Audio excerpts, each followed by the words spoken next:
Hi everyone, welcome back to Demand Decoded. Dan here with Phil as usual, and today we're talking about conversion rate optimization. It's not a new thing in B2B marketing, it's not a sexy thing in B2B marketing, it's something that actually a lot of people don't care about and don't think about. It's not the new kid on the block that everybody's racing to understand and racing to implement in their business. But as Href's report showed, AI overviews in search are reducing clicks by 34.5%. So now it's more important than ever to have a good strategy for conversion rate optimization on your website and really make it work harder than ever.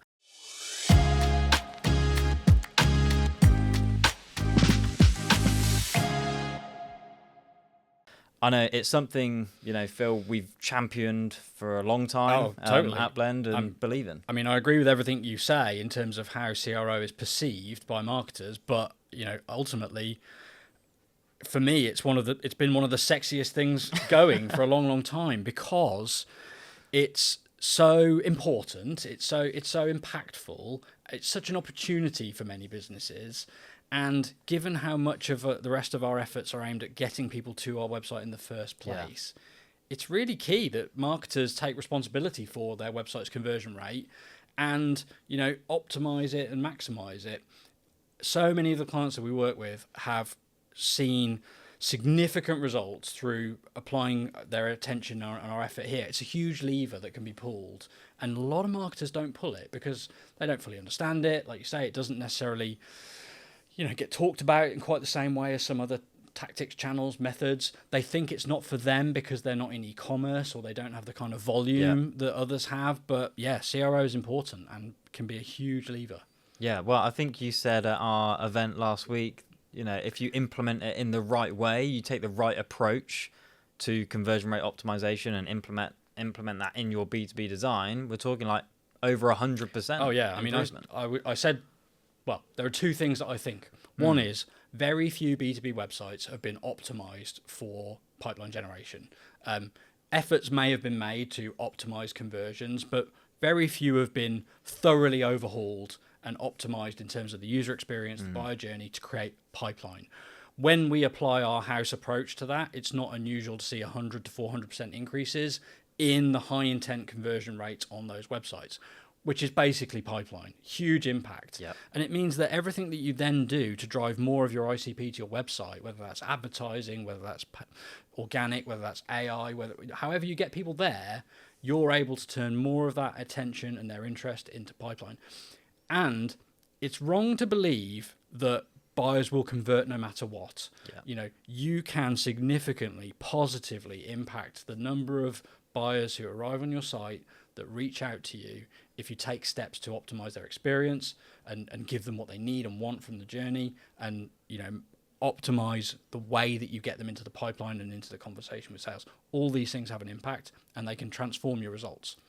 Without a doubt. And it is just amazing how much budget is spent on ultimately getting buyers to your website, because whatever you do in go-to-market, whether it be outbound, events, paid media, organic search, like generative engine optimization now, whatever it is, if people are seeing your brand name or have a direct link to your website or want to convert and speak to you or get a demo from you or a free trial in some way, they will be visiting your website. The buying committee for that deal will be visiting your website. Like, everyone is coming there, but the actual proportion of budget that's allocated to conversion rate optimization and making that website work so much harder to then, double down on the rest of the marketing budget and investment is so negligible. Yeah. It's ridiculous. Completely really. agree. I think a lot of businesses would do well to actually reallocate budget and split it, more evenly or at least more favorably over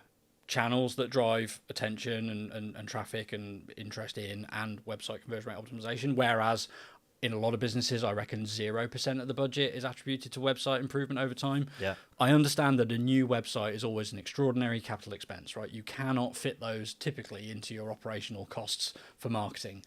But maintaining and improving your website should be something you're always doing, and it's not hard actually if you have time and budget allocated to it. What's even more sort of interesting and I think foundational is like quite a lot of marketers don't even collect the data that's needed to make those improvements. Like, so many don't have heat maps, running on their website, not necessarily all the time, but at any point throughout the year to find out what buyers are doing. Don't even necessarily look at website analytics in a way that leads to conclusions about how to drive more pipelines. So there's a shift there needed as well. And then you can start to implement certain changes without replacing the whole website. But B2B is different to B2C and different to e-commerce, where some of the changes that you need to make to see the big gains are, fundamental. They do exist at the lowest level of the website, and they can only really easily or efficiently be implemented when you are doing a big update, a big replacement. But there's always things that you can do in between those to adjust and incrementally improve the conversion rate, for sure. Yeah, for sure. And I think we'll talk about a few of those today.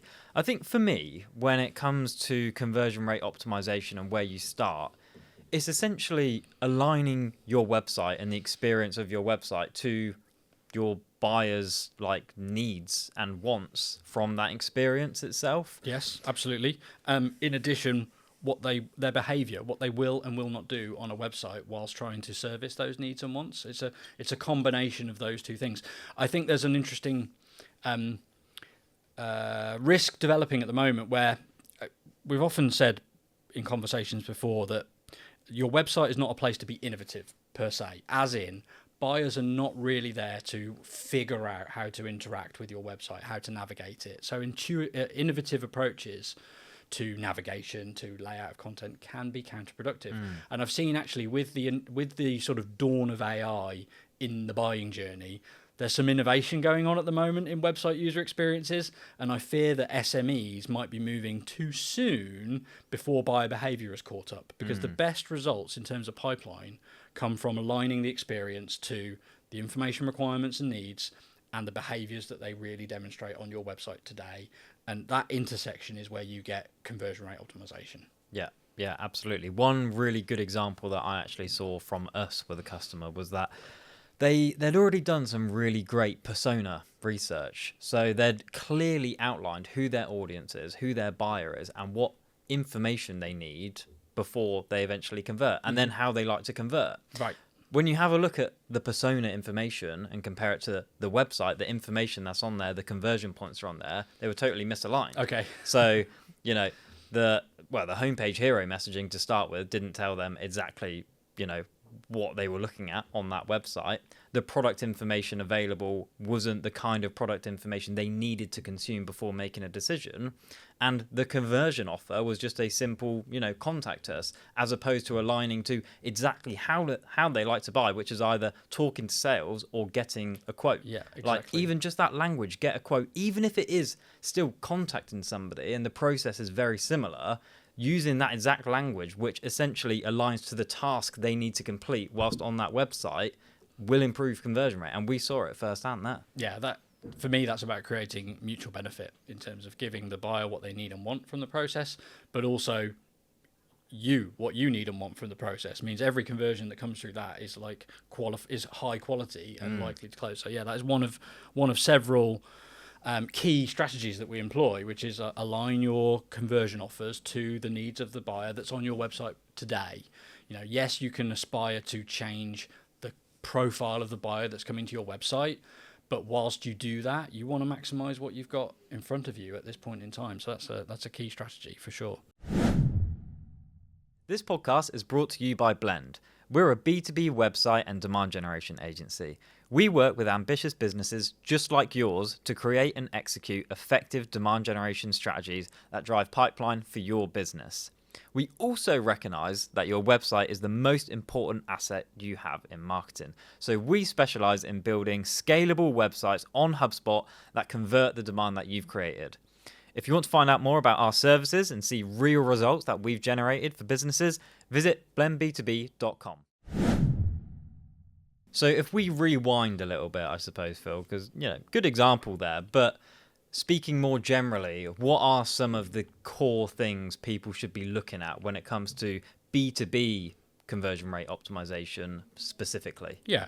So I think the things that have the largest individual impact are probably the The contents of the homepage header section, the hero section, i.e. the first thing that buyers see when they're on your website, and they're giving you that 8-second blink test to decide whether it's the right place for them or the wrong place for them, and they go off. The approach you take to navigation and how people get through your site and in what order to discover content is another key thing that, you know, can have a pronounced impact on its own. All things have an impact. And then what you offer in terms of conversion, what the experience is, and what happens after it are the big ticket items. You've also got to look at every page and its contents. You know, things that apply everywhere across the whole site as opposed to specific areas are stuff like your typography. You know, is your site easy to read? Is it legible? Is the font size big enough? Is the font weight high enough? Is it easy for a visitor to consume the content that's there? Is your copy scannable? You know, are your paragraphs short in length, and is it concise, and are there headlines everywhere that show people which bit of content to focus on? Because we know B2B readers are skimming, they're not reading word for word. So those sorts of things apply universally. They've got to be on every page, every site, and sometimes that will require, you know, going back to the brand point to update that, but if you can move it in the right direction, you should. But then when I look at B2B websites, I typically see 3 core mistakes made that, if changed, if corrected, can produce some of the impacts that we see, which is homepage content, messaging, navigation, and conversion offer. Let's dig into those, though, because homepage messaging is a fundamental issue that we see again and again and again and again when it comes to websites. What is it that is so wrong about messaging? Like, a lot of the time, really. It's not even a minority of websites. It's really interesting because I suppose there are simply many more mistakes than right ways to do it, right? Which is, you've got to visit your website. You know, they may know something about you, but typically they will behave in a very fresh way, right? They come with a sort of blank canvas opinion of your brand and your website, and you've got a few seconds to make a first impression, and you only get one chance to make a first impression. The contents of your homepage hero need to communicate your value proposition, your positioning, why you're the right solution for them at that point in time, you know, in that moment, and why they should stay. Businesses trip up here because they struggle to come to terms with or find ways that are both clear and concise, but also creative. And often you find that they reach for overly creative solutions to their homepage hero statement, which unfortunately obfuscate the actual meaning. They don't communicate what the product is, who it's for, and why it's unique or important or powerful.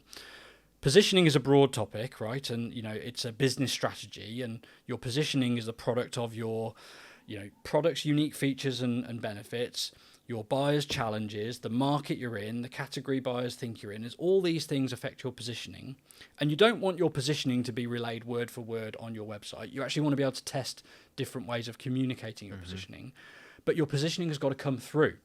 The words on your website cannot be vague, fluffy words that tell people nothing about your product. Solution for all your problems doesn't actually get people to stay and dig deeper. And the other big mistake that we see often is people using their strapline as their headline on their homepage website. And straplines typically create these big images around, you know, grand impact and, you know, exciting things, but contain no meaning. Yeah. So there's an art and a science to homepage messaging, and it's about getting across your positioning, your value proposition, in a unique, creative way that doesn't lose the meaning, ultimately. Yeah. And sometimes that means coming to terms with a plainer way of speaking than we often think is necessary. Yeah. But actually, some of the best results I've ever seen have come from the most plain and the most boring way of communicating value proposition. We do X for Y differently because of Z, you know, and that will actually get people to stay on your website, navigate, and potentially convert at a higher rate than something that's incredibly lofty, vague, and lacks meaning. Yeah, it's just so true. That strapline issue is such a big one, and it does come a lot of the time from like branding agencies, then like doing the website and having such a big influence on that as well, because it might look great. It might be sold into the business as this great idea, and like everyone can get behind the concept, and it's fine as a strapline, but it just doesn't work as homepage messaging. Absolutely. I was thinking about this recently, and I realised that there's probably a dilemma in businesses, which is where they come at this problem, what to put in the homepage hero, with the idea that it's got to be perfect, it's got to be the one and only version, and therefore it's got to contain the highest, most important message you've got, and that might be your strapline.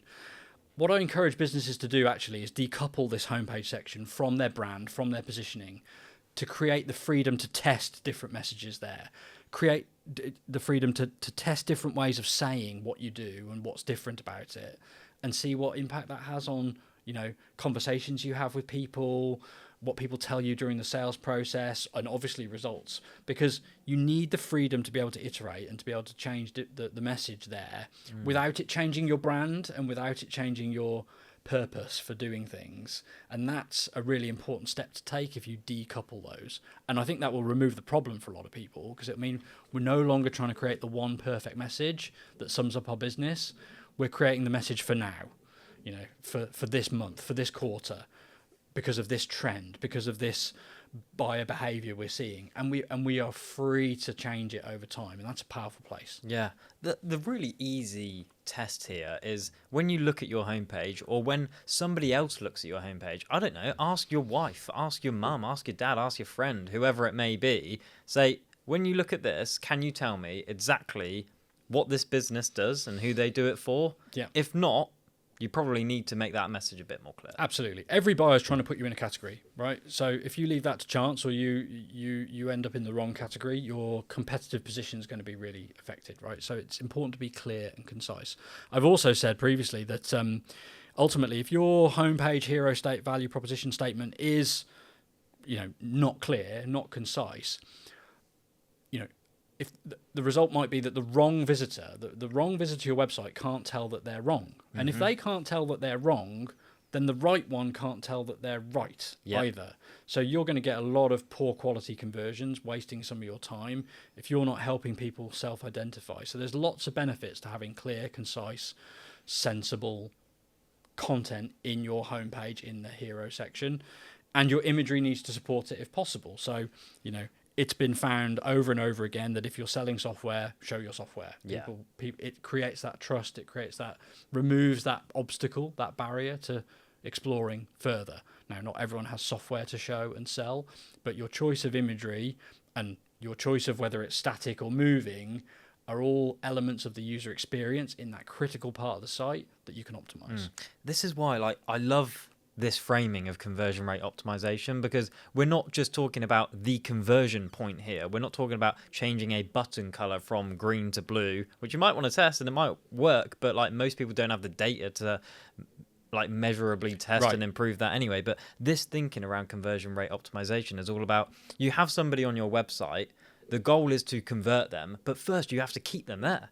Like, exactly. First you have to, you know, ensure they can understand what you do and move through your website. Like, that is the first hurdle to get over. That's the first part of conversion rate optimization. Completely. And you make an important point. The reality is that most businesses won't have the volume of data to tell them exactly what to do in these critical places. You have to use aggregate data and external expertise to do it well and do it right, and that's what, you know, we offer. And you've got to use information that's been gathered across lots of different sites and research that's available on the topic, cross-reference it with your unique requirements to create real impact and success and have confidence that what you're doing is going to work. Because it doesn't come from, like you say, micro changes on button colors or individual words or minor details, because even if they have the desired impact, the data won't necessarily be there to reveal it to you. Yeah, not unless you're Apple or some sort of B2C, you know, e-commerce store with masses of traffic, and it takes huge volume, not just on the site, but on that part of the experience. And a lot of us just don't have that. Yeah. Okay, so we kind of covered off the homepage messaging there. The other two places you called out as, you know, having regular conversion rate issues were the navigation. Yep. Well, let's cover navigation. Yeah, I mean, navigation is all about, again, aligning the experience to what buyers really do and really want from your site. So that is fundamentally optimizing the navigation for the device they're on. presenting it in a format that is suitable for the device they're on. So that is, on mobiles, you're going to have collapsed menus in burger navigation and so on. But on desktop, you're going to present it horizontally, logically, intuitively, visibly, not hidden away. And you're going to pick and choose and order the content on that navigation in such a way that it aligns to their informational priorities. And you're also going to try to create an experience where it's intuitive. And so that means the term that I don't like particularly is informational scent. But you want the headings that are in your navigation to give good clues as to what's behind them and what's there. So you want to structure navigation to float good information to the top in a logical order, and not take unnecessary steps to like group things in broad or vague buckets if you can. Now, some of us have to have product, services, solutions. That's the only way to get our content onto the site. But if you can give more away at the top level, you're going to get more click-through to your core pages and your core sites. But also ordering things. There's no point, I don't think, in the majority of cases. Yeah. Well, it's always interesting to me when I go to a website and the first thing in the navigation is home. I'm like, it's 2025. We don't need to put home in the navigation. You're already at home, and everyone knows that the logo will take you home. So you can get rid of home. Quite often, the next option, which will now be the first option, is about us. And like, yeah, okay, that's good content to have on your website. So always good to tell a story and reveal more about who you are. But that is not why buyers are coming to your website for the vast majority of the time. So it's your product and its pricing that they're going to want to see first. So move that into first position, structure it logically, give away as much informational scent as possible, reduce the cognitive load, the burden that you put on the visitor to find the right information and content by making good choices on their behalf, and you'll just get a lot more people going from that first page they land on, whichever page it is, and exploring the site and successfully achieving their aims for being on the site in the first place, finding the information they need, satisfying their questions, their concerns, and being inclined to go somewhere to convert.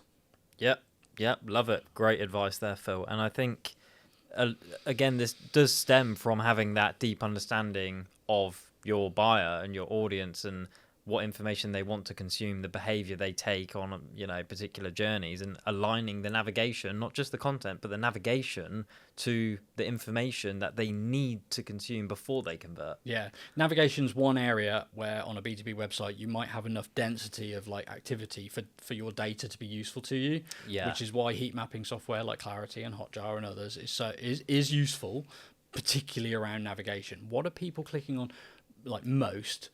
And what are the positive and negative consequences of that? Where are they getting lost, and what are they gravitating towards?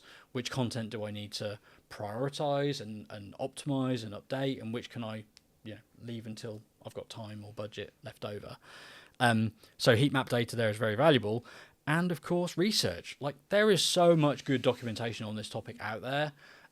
You just have to read it and consume it and understand it and apply it to your data, and you can make great strides in that area in particular. Yeah, it's having that like proven industry research with a suite of data available to you. Combine the two of them, and you will have the proven practices that ensure you have a good navigation. Yeah. Like, you are able to optimize your website for conversions. Absolutely. Yeah. With the right research, the right data, and the right partners, you can do great things. Yeah. Okay. Offer was the third one I think you mentioned. Yeah. Usually that's the sort of glaring opportunity. Yeah. You might go to a website and you scan along the navigation. Everything's in the same font and the same format, and then down at the end you've got this sort of tired old contact us link which doesn't stand out. Yeah, there's no button, no colour behind it. There's no contrast there. It doesn't stand out. And let's ask ourselves. I say to businesses and people that talk to me, like, ask yourself the question: is contact us what we really want people to do on our website? The answer is no. We want people to act on their interest in what we offer in a way that turns into pipeline. That's never contact us. So that's never the best language for a key like conversion offer. Better language is always more aligned to the real exchange of information that you want to take place.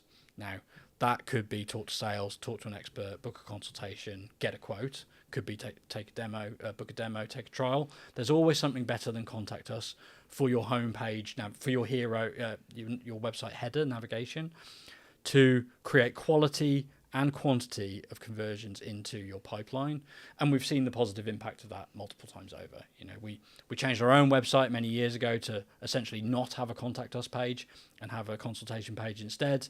Significant improvement in both quality and quantity. Customers recently have seen the same impact. I was literally just looking for the case study with Robin Radar, because we changed their conversion offer pretty quickly from contact us to talk to sales, because ultimately, like, that is what the buyer is there to do. They're smart. We don't need to hide the fact that buyers aren't there to talk to sales.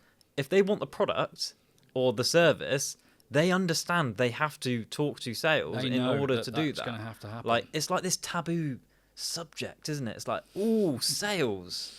Like, let's not put that word sales on there. I do get it, because when you're in more of a like consultative selling space as well, you don't want to actually say that you're selling, because it is more of like an expert-led conversation. I get it. I do get it for sure. But give it a go, because they saw like an instant 10% improvement in conversion rate. So I think it's rooted in a general sort of thing that marketers fall foul of, which is this idea that if we that we can maybe trick a few more people into buying from us if we don't say it clearly, but that's not true.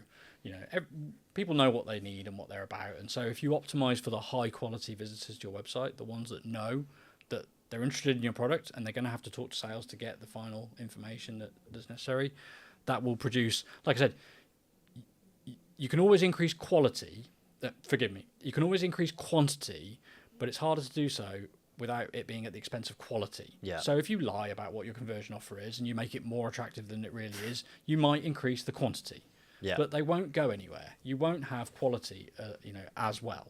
So clear, specific, honest, mutually beneficial calls to action are the strongest move on a website like that. Yeah, that gets them to the page, and then you've got the conversion page itself, which has a lot of room for improvement in a lot of cases. Like, does the text tell you exactly what's going to happen after you submit the form? Yeah. Like, you want to de-risk that conversion, basically. So a buyer knows, if I submit this form, here's exactly what's going to happen. Okay, I feel more comfortable giving away my information in order to receive that thing back. I think you said mutually beneficial at the start, right? It's, getting that across in the information before they actually convert.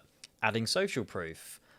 We added quite a cool section, which was, what was it? Who we're not the right fit for. Right. Yeah. Because actually, we want to deter some people. Of course, it's not worth them wasting their time talking to us. It's not beneficial for anyone.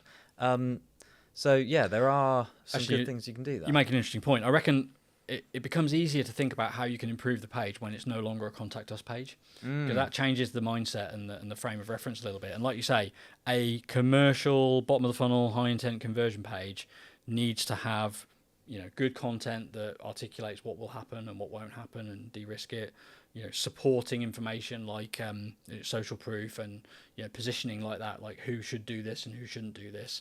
And then of course you want to make sure that what happens afterwards, both on the website and in the handoff process, is both reflective of everything that you've said and promised up front, but also a continuation of the seamless user experience that you've hopefully created on the website, which is, this is really honest, this is really easy, and this is really aligned to my needs and interests as a buyer. So you can obviously, route them to the right calendar page, you can follow up by email quickly, you can do a number of things to ensure that the good work you've put into your website continues. Yeah, and one of the things that I've seen us do, I don't know how long we've done this, Phil, but is move that contact us form that businesses still want and need ultimately for those generic contact us queries into the footer. Yeah, I mean, that was a move we made a long time ago now, because the hypothesis was the leads that I get through this contact us page are shit. They are really terrible leads. When I look at the quality, the quantity on balance, it's meaningless. I've got more people offering me their services through that page than inquiring about our product or offering. So I was like, I don't want that, so I don't want that page. Yep. Now, somewhere we came along with the idea of, well, let's have that form available on every page in the footer, which to some degree, might feel counterintuitive, right? Why have more contact us forms if they generate poor quality leads? But the reality is that having them in the footer within the context of the pages that contain useful information about our services in particular produces, well, more conversions on that form and better quality. Quite a lot of our good fit leads still come through the footer contact form as opposed to the hero book a consultation form, right? It's had a really, really good effect, and it has worked out. It has had a similar effect across a number of sites. So it's a strategy that I think is quite counterintuitive, not common, not frequently adopted, but really could be quite powerful. It's one that I now see on every single website that we roll out. Yeah, so absolutely. Yeah, there must be some good data telling us to do that. Well, I was on Reddit the other day, and an individual posted that they'd had somebody advise them do the very same thing. Do away with their contact us page and put it in the footer, and that they'd seen strong results from it. And that person wasn't me, so it's obviously spreading, which is It's great. probably our customer.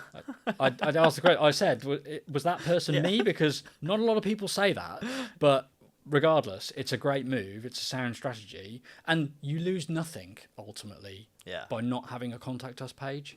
Let's face it. If we look at data across all the businesses we've worked with, you won't see that being a high quality source of opportunities. It just doesn't work that way. Yeah, for sure. Okay, so we've covered some core areas there, like homepage messaging, navigation, offer. Is there anything else to cover in terms of like obvious blind spots when it comes to B2B CRO? I'm sure there are. I mean, ultimately, every page needs to be ordered and structured in a logical order. So, for example, on your homepage, you might want to have social proof pretty early on, pretty high up, quickly get across that signal. But on your product pages, you don't want that to come before product information, for example. So each page needs to be structured in a way that aligns to the priority with which the information, bears relevance to the visitor. So you can usually, review each page for the order in which you present information and also the way in which you present that information. Scannable text, lots of headings, and supporting imagery that's actually supporting as opposed to just nonsense. And not gating crucial product information, which I still see. Yeah, I mean that's a very good point. I mean, we've obviously talked about ungating content, and that's a ship that sailed, which is great. Well, but is it? Well, I'm not sure based on our conversations last week. It should be. No, good point. There are laggards. Yeah. But yeah, I think there's a lot more confusion around gating case studies, product data sheets, and brochures and the like. And I mean, I think you've always just got to look at, if you've gated that information, what have you been able to do with those leads afterwards? Yeah. Are your buyers, the people who actually buy from you, seeing it first, or are they actually just not because it's behind a gate? Your data will tell you. And yeah, for the most part, I think it's going to be clear that you should ungate product information, ungate case studies, so that buyers can consume it freely, anonymously on the site. The thing you have to ask as well that won't be visible in the data, though, is how many buyers are we losing by gating this? Exactly. How many are just not looking at this information and going elsewhere where this information is free to consume rather than actually filling out the form? Yeah, I mean, when I think back to when we first ungated content, full stop, it was because I could see clearly that the people that bought from us were not seeing the gated content, and it was so stark and so obvious. I was able to form a pretty strong conclusion, which is the buyers that buy from us and the buyers that don't are not seeing the content. If I believe the content will have a positive impact on our reputation, the buyer's opinion of us, then they need to be able to see it. And so it was pretty clear to me that it needed to be ungated. So I think people can review their stock of content in the same lens, which is say, well, if the people who buy from you are not first downloading that content, then it's a clear sign that the people who don't buy from you are also not downloading that content. Yeah. And the people that are downloading that content are probably just leads that you just can't convert. You struggle to convert. Yeah, data will tell you that as well. Yeah, I'm sure. Exactly. I mean, ultimately there's loads of little things that you can do, and it is all about just reviewing everything with a critical eye and with data and with research to say, can this be made more suitable for a buyer who's on our website researching what we offer? And there's lots of things that you can do across your site, but we've certainly touched on what I think are the biggest individual factors that have the biggest impact and are most often wrong. Those are the ones that people should look at, like quick smart. Yeah, and I mean, we can be confident in saying this as well, right? Because we've over and over implemented it God knows how many times. like at Blend, right? Oh, completely. Yeah, I mean, absolutely. It's not unusual to see between, as I said, 100 and 400% increase in high intent conversion rate when you apply our best practices for conversion rate, most of which are out there for people to read about and apply themselves if they look around. It's a huge lever that has a multiplying, magnifying effect on everything else that you do successfully before and after. But you shouldn't leave it to languish, because, you know, at least, I don't know, what, 50% to 100% of everything else we spend in marketing has an aim of bringing someone to our website. Yeah. And so if your website is converting poorly, and rates differ dramatically across industries, right? Rate is the hard thing to talk about. Everybody wants a benchmark, but rates are hard. Can we give a benchmark? Well, I was going to say that it's not unusual to see a website, because so few have been optimized around this KPI, to see websites that convert at 0.00 something. You know, that is not unusual. So is that visitor to high intent lead? Exactly. Yeah. Visitor to high intent conversion, bottom of the funnel conversion, you know, commercial conversion offer. You know, a really small number, often very lower. Sometimes a whole decimal point lower, like so small, almost non-existent. But by optimizing your website for your buyer's experience, you can skyrocket that. You can move that to 0.02 or 0.4 or 0.1. Yeah. You can make huge strides. And they're so close to pipeline, the impact is massive. And then everything you do will produce more pipeline from the same investment. It's a no-brainer. Yeah. I'll tell you what, I think this episode just made conversion rate optimization a bit more sexy. You'd hope so, wouldn't you? When you think about the gains and the opportunities that are available, yeah. It does require that marketers think in terms of revenue contribution, right? Really, it does require that mindset that we're here to generate pipeline, and you have to navigate the situations where your KPI is leads, and the sales team expect the leads, and any drop in leads will be, you know, a problem for you. This is all about optimizing for high intent conversions. So hopefully, if you can look at it with that viewpoint, that mindset, you can have an incredible impact on your business. Yeah, for sure. All right. Let's wrap it up there, shall we? Okey-dokey. Conversion rate optimization. I enjoyed that. Great episode. Yeah, I feel like you were really getting into the flow there. Well, we'll go into more detail on a lot of those topics on Websites Decoded, where we talk about them more specifically. But that's a nice overview of things that people can look at today. Look at our portfolio, see what we've done. Kind of giving a lot of it away there. Yeah, for sure. Well, do exactly as Phil says, otherwise he'll be knocking. And yeah, hopefully you enjoyed this episode. I did. It was a good one, and we will catch you all next time. See you next time. Bye, everyone.